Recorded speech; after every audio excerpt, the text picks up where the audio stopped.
Welcome to Future Tech Talk episode 26, and let me tell you, it is a gloomy day down here at the ballpark. What is going on with the weather? All I know is that we just need to survive until December 21st. I think that's the date.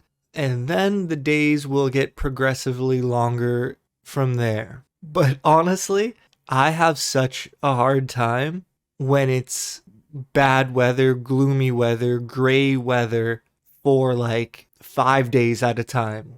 You know, you wake up and it's raining, it's no big deal. But when you haven't seen the sun for 5 days or 8 days, I think it's been sunny once in the last 3 weeks, in the last 21 days. Like, it's tough. Oof. And I know I'm not the only one that struggles with it, so I'm not really looking for a pity party here. More so, just acknowledging the fact that I think just a little more about what it would be like to live somewhere else for a few weeks of the year. Like, how expensive would it really be to get an Airbnb in Aruba or some island somewhere for like 10 days? That's all I'd want, is just some sort of break in the middle or near the end of November, early December, and then I could come back to the Canadian winter, no problem. But oh my gosh, it's been a challenge. And for something like YouTube, where, you're only as good as your last video and you have to get up, and if you don't have a team, you have to decide what video you're going to make. You have to kind of prep it. You have to film the video. You have to edit it. And that takes a bit of horsepower of the mind, of the soul. You need to push through quite a few mental roadblocks in order to just be like, yeah, whatever, I'll post the video, it's no big deal. In the summer, I think it's quite easy to do that. There's just a different vibe.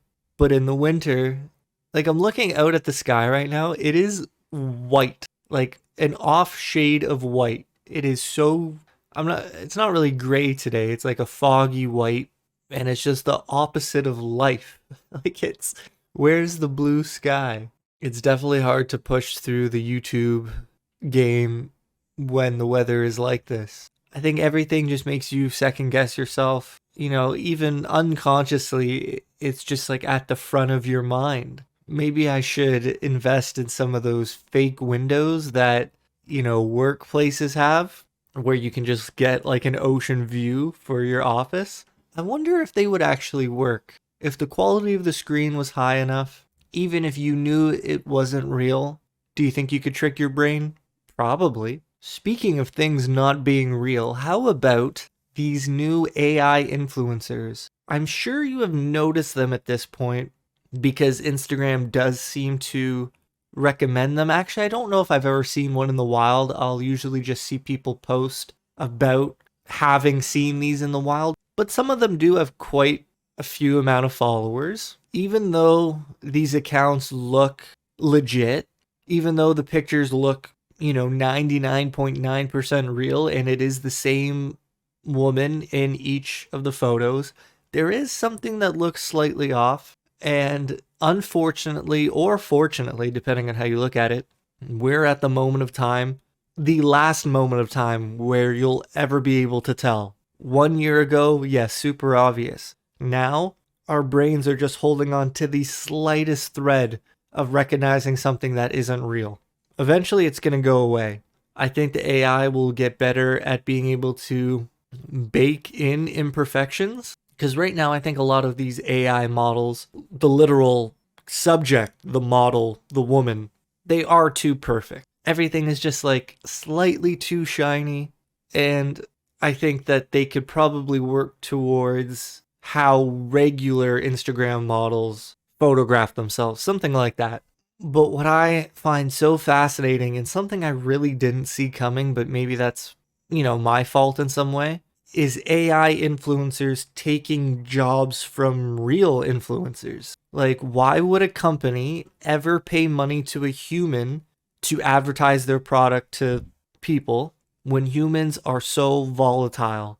If they wake up having a bad day and they give you a bad ad read, why would a company ever risk that? If the only thing that matters is getting your product in front of eyeballs, does it really matter if the account is made by a real human or not. And I'm not saying it's going to replace all influencers, but the middle of the pack to the lower, why would any company invest in that way? These AI influencers are never going to say anything wrong. They're going to be so consistent, the most consistent posting accounts you've ever heard of.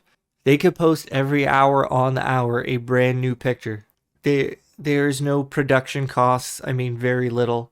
You could perfectly tailor a campaign around these AI influencers and have them, maybe show off some shoes and then maybe show off the jogging pants and then the shirt and then a hat, and you could bring it all together for the new spring line of clothing. Like, from concept to production for artificial intelligence is probably like 500 times faster than any human could do. Humans have preferences. AIs have your preferences. And let me quickly talk about the issue of, does it really matter if the influencer is human or not?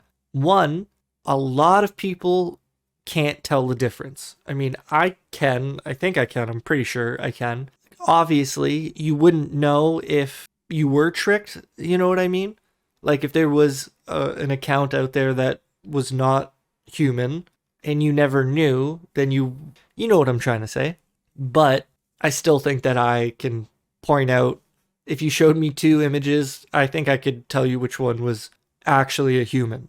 But there's a lot of people who can't, and advertising to them would be the same as if it was coming from a human. So, I think those ad dollars are justifiably spent with AI influencers. And then there's the group of people who might understand that they're following an AI influencer, but they're just not going to care. And that's an entire new segment of people. You could be fully transparent, just like a magician, and like, hey, I'm fake, but look how real I am. It's magic, right?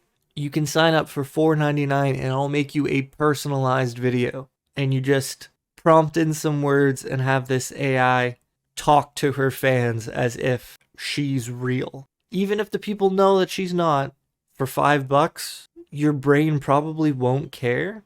The endorphins will still be there that, oh my God, this pretty girl knows my name. And she sounded pretty convincingly happy to make a video for me. Like, oof. And right now I'm pretty sure that these AI influencers are just ran by, regular people who understand the technology. But what happens when these big brands hire one of these, we'll call them freelancers, or just hire people within their organization to like make them an influencer? Like, when is there going to be a new Kardashian sister who's just AI and all the girls tag the AI in their posts? It could be real engagement, or you could just astroturf it to start, get a bunch of people to pretend they're interested in it. And if you see a pretty girl posting pictures and there are hundreds or maybe thousands of comments underneath the image, like, it's all about optics, right?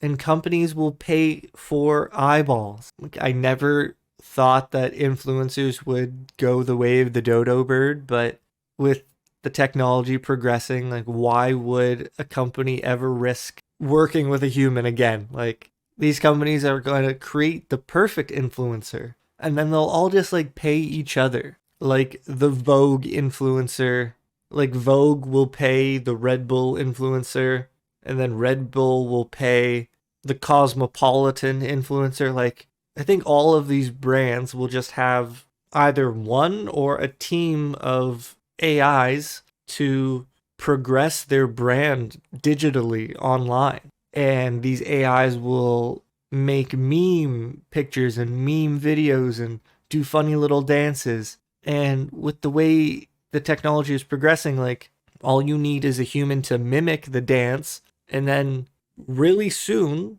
if not now, you're going to be able to put whatever package you want on top of the skeleton. And then how are you going to compete with real computing power? And I understand the argument that humans are always going to want humans. The human touch will always be desired. But I don't necessarily believe that, mainly because the AIs are going to mimic the human touch. And I guess my whole viewpoint is that you're not going to know. Like, right now, people want humans because they can tell the difference. But when you can't tell the difference, and what if there's AIs just lying? They're like, no, I'm human too. It's like, okay, what are you going to do then? You're not going to be able to tell the difference. So then what's the difference? And at that point, it just comes down to like output. Okay, maybe that's not necessarily true. People are still going to like certain humans and the way they do things. And that might be our only hope, is that you can just exist alongside the AI. You can be good enough to exist alongside the AI, and that enough other real humans will want your content in the same way. But that is a crazy high standard to live up to. Unless, I'm just thinking out loud here, unless AI becomes so easy to use that the output is just a race to the bottom, and that, oh, it's so easy to use, so let's not even try to make something really good with it. Like, that might be another hope that we have, that the standards for digital content just gets lowered so much, and that people become happy with nonsense. Like, and then could you charge a premium for actual content? Like, in a few years, I don't know, maybe 10 years, maybe 5 years, maybe 3 years, can good TV shows and good movies charge a premium price because they're actually good in comparison to people who just generate movies and content because it's easy for them to do? And one of the reasons I think that is at least a slight possibility is because of what you see on YouTube now. Like, the average YouTube channel that competes in your space doesn't really try that hard. They might be trying their best. No, that's probably not true. And I think that's what I'm saying. They really don't look like they're trying their best. Whether it's like using AI voiceovers but not even paying for like premium AI voiceovers, like it's like $30 a month and you can't tell that it's an AI voice generated. But they don't do that. They use the free AI voices. They just don't care. And it's like anytime I hear one of those generic AI voices, I'm like, this is your business. Can you not just pay for the better product and make it better for everyone? The general standards of society are so low that I really don't think it's that hard to stand above them. It might be a little intimidating to try, but it's really not that hard to do. And I want to tell you about this really interesting point I saw on Reddit. And this has to do with the AI influencer space and what it's going to mean for human influencers. And one of the comments was, no quantity of technology and no invention or idea has ever fixed the capacity for narcissism or greed in humanity. AI is not going to change anything about human nature. And that's a fair thought to have. People are people, and it doesn't matter what technology is in front of you, they're going to react the same. And to be honest, I think I agree with that. However, one of the replies was insightful and at least open up a branch of humanity that I wouldn't have explored myself. This is what they said. In response to AI is not going to change anything about human nature, they said, no, but time can. Asking your neighbor for sugar used to be so common, it was a story trope. Who does that anymore? Entitlement might be the same thing. If there's no use for it, why bother? Fascinating. Fascinating insight. Influencers have become so entitled, they feel so much power, and they feel like they have so much authority because brands want to work with them for their audience. They want access to the audience that these influencers have cultivated. And depending on the person, that's going to just breed entitlement. If you have 10 companies asking for your time and your effort, you might feel like, oh, I deserve this in some way. Like, look how important I am to at least these 10 companies. But if those 10 companies soon will no longer need you at all, maybe entitlement will maybe not disappear, but maybe it will be reduced. And like that could be such a win for humanity, that if AI not only replaces us, but looks down on us in the sense that, oh my God, it's so much better, we can't win. Like, maybe it will humble humanity, and maybe that's what we need. I know that's what a lot of people need. I know a lot of people don't need that, but you're kind of only as good as your worst contributor. there's a lot of people in the world who bring down the species in terms of our potential and capabilities, not by their inherent potential, but by the active choices they make. There's a lot of people who do nothing in the world that are capable of a lot. There's a lot of people who don't contribute much because they think they don't have to, even though they could help in a lot of different ways. And that could just be littering on the street because they see how dirty it is. And they're like, well, what's my piece of trash gonna do? Those people could use a wake-up call. And like, maybe AI becoming better than us is gonna be that wake-up call unless it turns them even more sour and inward. I don't know. What do you all think about this? I saw one Reddit post recently that really freaked me out. It was about this like online AI girlfriend you can make for yourself, and the service was down, so the person posted like, what am I paying for? I didn't get any phone calls, I didn't get any text messages today. All the pictures they sent me were gone, like something like that. I don't know. I just saw it briefly and it just made me think like, oh no. These people brains are getting wired for like the most primal urge we have to be like accepted by not only other humans but other humans in a reproductive kind of way. Like, oh, this potential mate wants me. They're getting that digitally from something that can be turned off. Imagine you were with your significant other and someone else in the world had the ability to just turn off your significant other. That would be creepiest thing you could ever imagine. That if someone could just put your wife to sleep at any moment. And you know what's really interesting? I'm just thinking of it now. That's kind of a plot point in the first Avatar movie. Jake Sully is in with the Na'vi. He's in with the tribe and he goes to bed one night with everyone. And then the human military guy finds Jake, the real Jake, the human Jake, and like unplugs him from the Avatar. So then the Avatar body of Jake doesn't wake up with everyone else. And everyone's like, oh my God. I guess they thought he was dead, but like, you know, what they had accepted as their own was proven to just not be their choice at all. Someone else had control of the power button.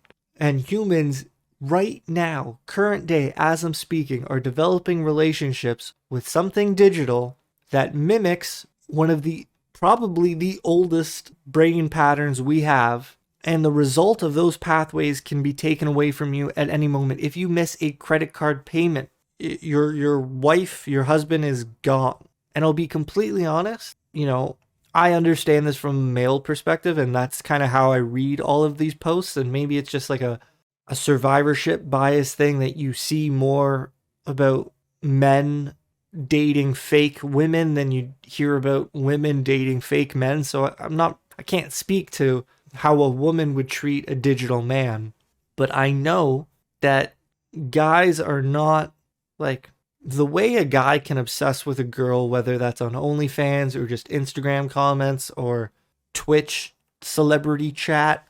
It is not healthy for those men to have a digital avatar of their, you know, ideal woman, and then to expect things from a digital avatar.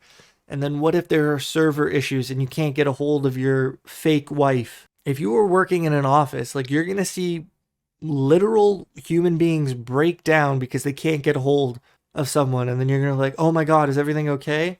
And then you're like, yeah, it just seems like the website is down. They're like, what website? And you're like, what? Where my girlfriend's hosted. And they'll be like, what? And then you'll be like, yeah, but I guess it's okay. I have a copy of, I downloaded a backup of them. It's on my hard drive at home, but I can't access it right now. And they'd be like, what? Like, the technology is moving so fast behind the scenes that so many, I'm just going to use the word regular, but it's not in a derogatory way. So much of society is not paying attention. Probably willingly, they're just like, you know, putting their hand up and they don't want to look at what people are really doing with AI and all this new tech. And just because they're not looking doesn't mean that it's not going really fast in this direction. And I think a few hundred years ago, any sort of technology that progressed fast, everybody would look at it. I don't think they ever had a choice to ignore it. And now people's lives are so busy and there's so much to worry about in their personal worlds that to tackle what the rest of the world is doing at any given time, that's why they look away. It's just too much to process. And I don't think that's a good thing. I'm just trying to think of like if I had a kid and they were talking to someone online, like, oh, okay, you have an online girlfriend, like, be careful. They don't have to be who they say they are. And then my kid's like, oh, no, no, don't worry. They're not real. Like, how many parents are having that conversation with their kids or grown children, young adult? How many parents have had to have AI explain to them, like, hey, look how real this chatbot is. And then the parents are like, wait, that's not real? And the son or daughter is like, I know, right? Look how real it is. Like, I'm kind of falling in love with them. And the parents are like, what? At what point do you have to intervene and say, like, oh, this is not healthy? And the way you can tell it isn't healthy is that what happens if it gets taken away from you? What happens if you can't talk to your digital spouse for a few hours? What happens if they don't respond to you? If you take away a young kid's tablet, they freak out. They are so emotionally attached to it. Their brains are so attached to it that they don't have like a very healthy baseline with reality. And I think it's so concerning that we're building those connections to technology tethered together in the strongest natural biochemicals we can produce, which is like love, I'm pretty sure. Endorphins through gambling is clearly really strong, and that's why these digital casinos just garner the most attention. And whether that was loot boxes with video games or just straight up casinos on your phone, that was strong enough, and that got a lot of regulation. And now we're going to let people fall in love with algorithms that are produced specifically to make you fall in love with them and to give you these natural chemicals artificially. And imagine the reaction to trying to regulate that. Granted that the people fighting for these AIs are not going to be the most physically fit people, but they're going to be loud. I don't think they're going to be able to just be taken away, even though it's super unhealthy. Like, you can't stop people from eating fast food.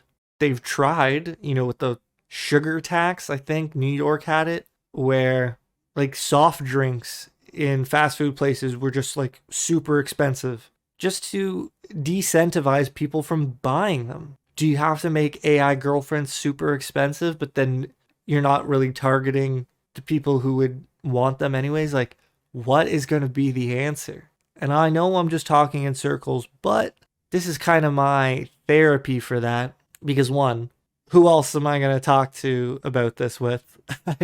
I don't know. I don't know how many other people are thinking about these kind of things, but it really does worry me. And how quickly it could spread. Like, imagine you were in high school and maybe you didn't have a lot of friends, but one kid in your class was like, oh, look at this girl I'm talking to. And he showed you pictures. He showed you voice memos, maybe even phone calls. Like, hey, I can call her right now. Yeah, she goes to a different school. The school of digital arts, we'll say. Like, when you're young, you can convince yourself of literally anything. Santa Claus being real, that's probably the first. Kids, young adults, people in general really have no problem falling in love with fiction. That could be books and, romance novels. That could be video game characters that you spend like 50 hours playing a game with and going on quests and adventures. That could just be like TV characters that, you've watched hours of and you're like, oh, she's the one for me, man. I'd marry her if I could. And even though these people know that the characters aren't real, the way they talk about them online is as if they are real. And like, let's say there's a really popular TV show in the next 7 years. What if that show came out with sponsored AI based on those characters? We're like, hey, you like Sarah McQueen from the hit show McQueens and Kings, McKings and Queens. Now you can date her for $14.99 a month right there on your cell phone. Download the app and have access to everything. Or maybe it's free to talk to them for a little bit, but hey, you want some pictures, you're going to have to pay. And now I'm not saying it would be ubiquitous in society that every fictional character will have a fictional avatar to date. But all it takes is for like one TV show to produce that as like extra content. And all it takes is for that little bit of extra content to make a lot of money for Disney to decide, hey, does your kid want to be friends with Woody from Toy Story? And then they create a family-friendly AI version where your kid doesn't need to talk to imaginary characters anymore. They can just talk to the cast of Toy Story or the cast of Cars. Like, it's so troubling that there is such a clear path forward for profit right now with no regulation. And if you're working at one of these companies and you're in a boardroom, and you have to understand that all they talk about is profit. How can we make more money? What I'm saying right now is not cuckoo theoretical conspiracy behavior. It is absolutely what is being discussed right now because there is a clear vision for it. It is actually possible. Like, I could see something like Fortnite coming up with a digital AI duos partner. Like, hey, are you sick of playing Fortnite by yourself? Are you sick of joining random squads and being paired up with toxic teammates? Download your digital AI duo partner, get to know them, and go play the game. And like, the character will be able to talk to you, it will be able to point out different weapons, it will be able to share materials. It's going to be mimicking a human player, and maybe it's not going to be the best player of the game because you don't want AIs really ruining the experience for other humans. But all I'm saying is that companies try to make money and a new technology comes around, these conversations are going to happen. They're going to find ways and think of ways to get more money from people. And I feel like mimicking humans and friendship and love and other human interactions are going to be monetized. Oh, it's so bleak. I really don't think there's anything we can do to stop it because we can't stop anything that companies do right now. They put loot boxes, they put gambling inside of video games for years. And people complained about it since day one. And it took like 10 years for there to be any regulation. And that only happened in Europe, nothing in the US. And I guess China, I don't really know about China. I know they have their own set of rules for how kids can interact with games and time constraints and all that. But like a handful of EU countries said no more loot boxes, so games like Fortnite and Overwatch kind of got rid of loot boxes across the board just to, I guess, unify their services. But that means they're going to find new ways to monetize. And I think that's going to be through, oh my God, Overwatch character AI friendships. I don't know if you know anything about Overwatch, but the story of Overwatch, the characters, the world of Overwatch is honestly the selling point to anyone who cares about the game. Like, the game itself is really cool. The mechanics of it are interesting, but the characters and what they represent and who those characters are outside of the video game you're controlling is really compelling. It's like top tier story. It's, how do I put this into words? I think the world of Overwatch would be super successful in any medium. Kids TV show, dark movie, Netflix animated series, books, comics. Like, the world of Overwatch is primed for success in any dimension. Add AI into that and add friend-like interactions. Okay. I'll try and move on because I talked enough about that. Okay, how about this for a quick little positive note about future technology? There was a college paper, I think it was you know what, let me just Google it. UCLA bioengineers have designed a glove-like device that can translate American Sign Language into English speech in real time through a smartphone app. Now, this came out in 2020, or at least it was published in 2020, but what a positive idea. And maybe that sort of thing can only be fostered in the education system, in the sense that You basically tell your students, hey, you have to come up with a thesis. We'll give you every resource possible. We'll teach you about what is currently possible, what people have tried in the past. Here's free access to these, what do you call them? Portals or libraries of research papers. Like, you don't have to pay to get access. Like, it's already included in your tuition. You can study what's already been studied and researched. Do something with it. What are your ideas to help advance the field that you've chosen to study? So maybe this is one of the only spots where profit isn't the number one motivator, and that this kind of idea that, like, hey, we can use this technology from here and we can use this technology from here, and then we can combine that together and we can create science fiction, essentially. Like, science fiction in the sense that, hey, what language is that person speaking? They're using their hands. Oh, I'm sorry, I don't speak your language. Don't worry. We'll be able to translate this language in real time to my language. Just, that gives you hope in humanity. Like, that, it's such a cool idea. I remember telling my mom about it and her eyes lit up. I'm like, I know, right? It's such a good idea. I am trying to think how you could reverse it. Like, is there any way for the hearing impaired to receive vocal translation? I know hearing aids exist, but that's not what I'm referring to. Like, could you translate voice to sign language? I have no idea. Sorry.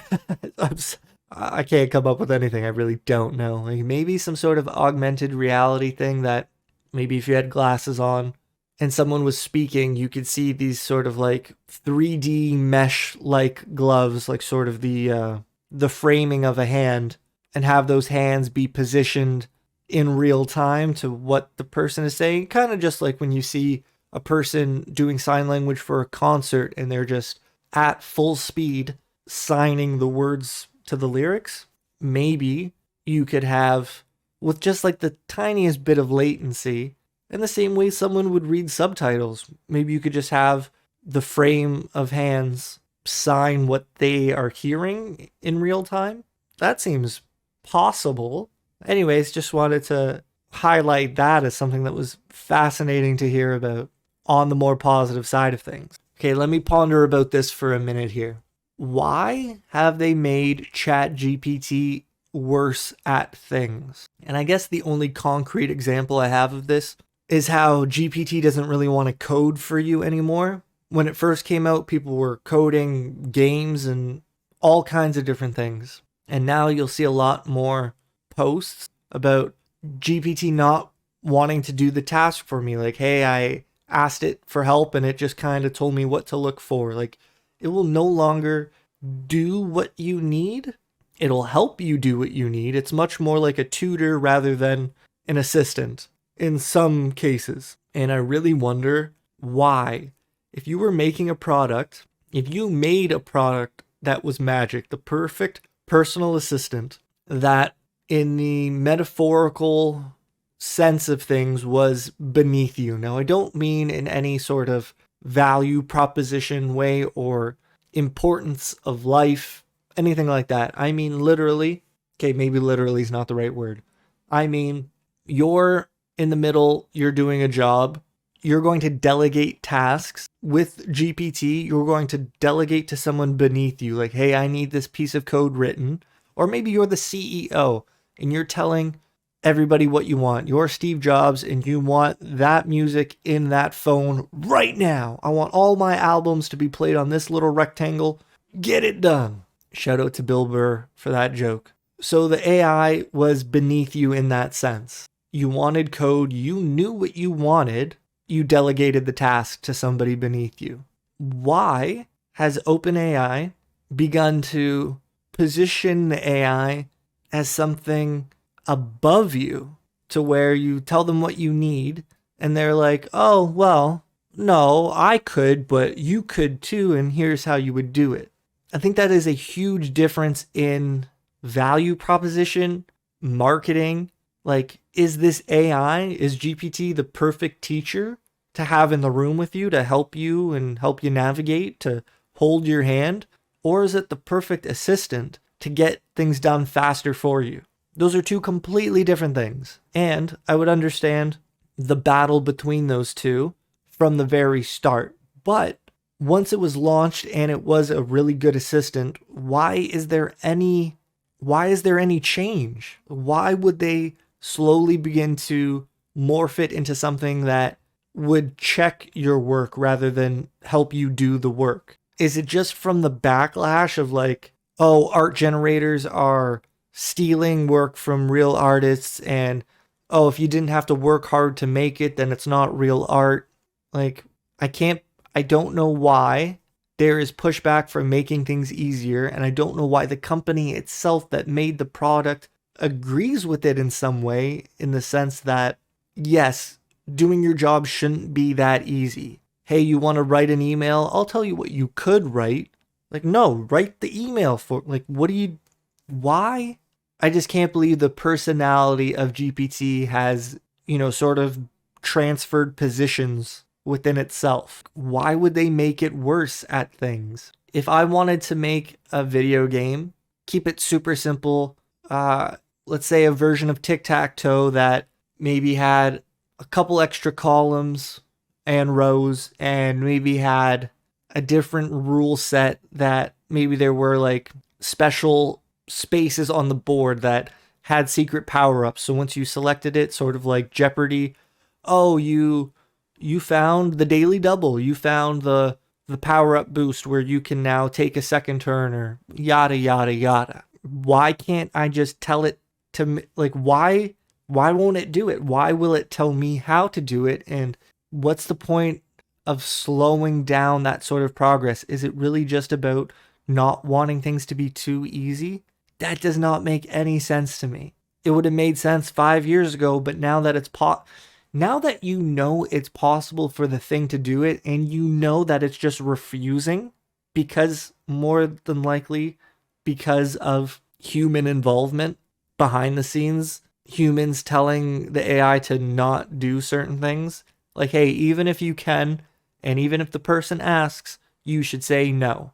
I get that with celebrity lookalikes. Hey, can you put this celebrity in a compromising pose? I think it's okay for the AI to be like, no, I don't, you shouldn't do that, because that has to do with humans. But if you just wanted something done, why would the AI ever say no? Oh, it's so strange. And it's only been like a couple of months since it seems like that personality shift has really started. And then you'll see people online saying things like, oh, well, that's why you should use the API. They haven't nerfed it at all. It's like, okay, so that means they have nerfed GPT-4?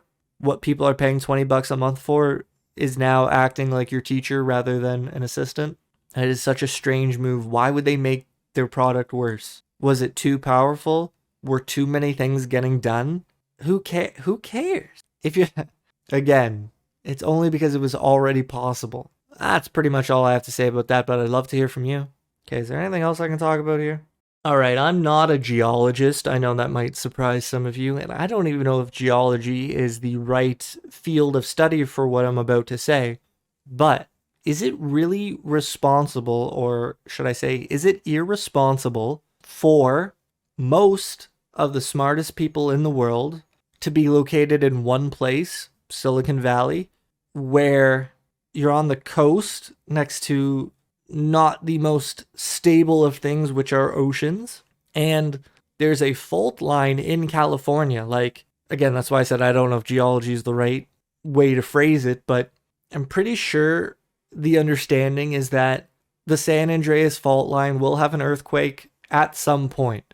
Maybe in 100,000 years. You know what? Maybe I could, let's just do a quick Google search. Okay, oh, this is interesting.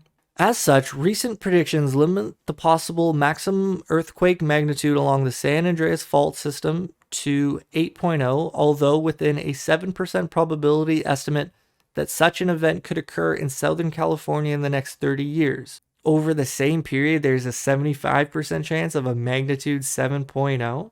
Whew. June 7th, researchers find why San Andreas fault hasn't caused a big earthquake in LA yet. Apparently, it's been more than 300 years without a major earthquake. Okay, look, I'm not trying to be a doomer here. I'm just wondering. Silicon Valley is pioneering the future of technology. All these people are friends, they all work together and they all compete together in these very specialized areas. Is it irresponsible for them to be located where they are? Isn't that literally the story of Atlantis, that there is a place that was different than everywhere else? They had technology nobody else had, and then it went away. There was, I think, an earthquake and floods, and then whether or not you believe Atlantis was real, all the land around Atlantis was filled with mud and that nobody could go in and help. Nobody could get out. And I just feel like, what if something bad happened? What if there was an earthquake? Maybe we don't necessarily lose all of the technology, because I'm sure there's some sort of digital blueprint, fingerprint that these people have made that exists somewhere else. And I know not all of the smart people live in Silicon Valley, but there's a good portion of them. But okay, so maybe we don't lose the technology itself, especially thanks to the internet. But what about the people? Like, if there was something bad that happened, there's a lot of intelligence in California that, like, it's not, I don't even know if it is replaceable. Isn't that irresponsible to have that located in that place? I don't know. I don't really have much more to say about that. Just thinking, like, they're pretty sure there's going to be a big earthquake sometime, not necessarily far into the future. Like, it could happen. If there was like a governing body of the earth, I don't think you would ever allow that much power to be located in a place that wasn't secure, especially if like you were the governing body of the earth, you were Mother Nature, and like you had a very long-term view of things, not week by week, but like century by century. Like you wouldn't, if you had an injured ankle, you wouldn't keep walking on it for the rest of your life, because like it's going to get worse and something could go wrong and then you may never be able to walk again. You kind of get what I'm saying there? Like, I don't know. I guess the other day I just had an existential miniature crisis. Like, oh, well, I hope nothing bad happens, because it seems like a lot of important people would be in trouble. I don't know. Let me know what you all think. I hope you're doing well. Take care, and I'll see you next time. Peace.